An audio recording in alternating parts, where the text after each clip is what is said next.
તો અમદાવાદની સ્નેહાંજલિ સોસાયટીનો વિવાદ યથાવત જોવા મળી રહ્યો છે। સોસાયટીના રહીશોએ બિલ્ડરના ઘરની બહાર ઊભા રહીને વિરોધ નોંધાવ્યો છે। હાયરે બિલ્ડરના સૂત્રોચ્ચાર કરીને સ્થાનિકોએ વિરોધ કર્યો છે। બિલ્ડર દિલીપ પટેલના સ્થાનિકોએ વિરોધ કરીને નારા પણ લગાવ્યા છે।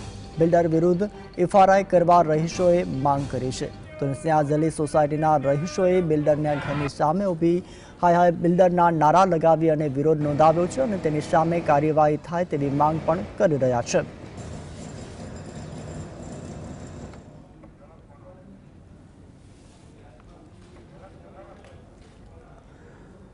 તો વધુ જાણકારી માટે અમારા સંવાદદાતા ઝલક ફોનલાઈન પર જોડાય છે। ઝલક, જે રીતે સ્નેહાંજલિ સોસાયટીમાં વિરોધ જોવા મળી રહ્યો છે, બિલ્ડરની સામે કાર્યવાહી કરવામાં આવે તેવો સ્થાનિકો માંગ કરી રહ્યા છે, વધુ અપડેટ જણાવશો? જે સ્નેહાંજલિ જે સોસાયટી છે તે સોસાયટીના જે રહીશો છે તે રહીશો દ્વારા જે બિલ્ડર છે તે બિલ્ડરના ઘરે છે તે દેખાવ કરવામાં આવ્યા હતા।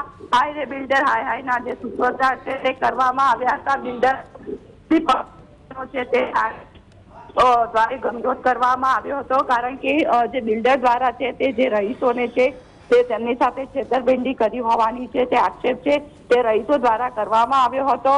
લાંબા વર્ષના રહેણાંક બાદ જે રહીશોને છે તે મકાન ગુમાવવાનો વારો આવ્યો છે, ત્યારે જે સોસાયટીના જે રહીશો છે તેઓમાં જે બિલ્ડર પ્રત્યે છે તે રોષ જોવા મળી રહ્યો છે અને બિલ્ડર સામે કાયદેસરની જે કાર્યવાહી થાય તેવી જે માંગ છે તે માંગ કરવામાં આવી છે। જે રહીશો છે તે રહીશોના મકાન પર આજે કોર્પોરેશનનું છે તે બુલડોઝર ફરી વળ્યું હતું અને જે એક સમયે જે સપનાનું જે ઘર હતું તે આજે કોર્પોરેશન દ્વારા જે તોડવાની જે કામગીરી છે તે કરવામાં આવી છે। ત્યારે જે બિલ્ડરના ઘરે જઈને જે રહીશો દ્વારા છે તે દેખાવો અને સૂત્રોચ્ચાર કરવામાં આવ્યા હતા અને જવાબદાર બિલ્ડર સામે કાયદેસરની કાર્યવાહીની જે માંગ છે તે કરવામાં આવી હતી। જી આભાર ઝલક, સમગ્ર માહિતી આપવા બદલ।